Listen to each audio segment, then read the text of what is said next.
तुमच्या रिलेशनशिपमध्ये तुमच्या पार्टनरशी जेव्हा वाद होतात तर ते वाद जास्त वाढू नये, तर या 3 चुका नेहमी टाळा.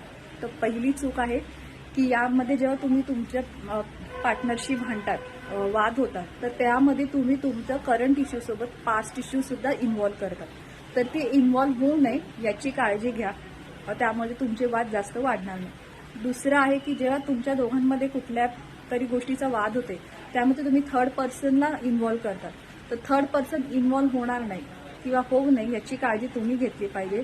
आणि त्या थर्ड पर्सनवर म्हणजे तुमच्या फॅमिली, इतर जी फॅमिली मेंबर्स आहेत, तुमचा वाद त्यांच्यावर अफेक्ट होऊ नये याची काळजी तुम्ही घेतली पाहिजे. तिसरं आहे की तुम्हाला माहिती कुठला थोड्याफार फरकाने चूक माझी आहे आणि थोड्याफार फरकाने चूक माझ्या पार्टनरशी सुद्धा आहे.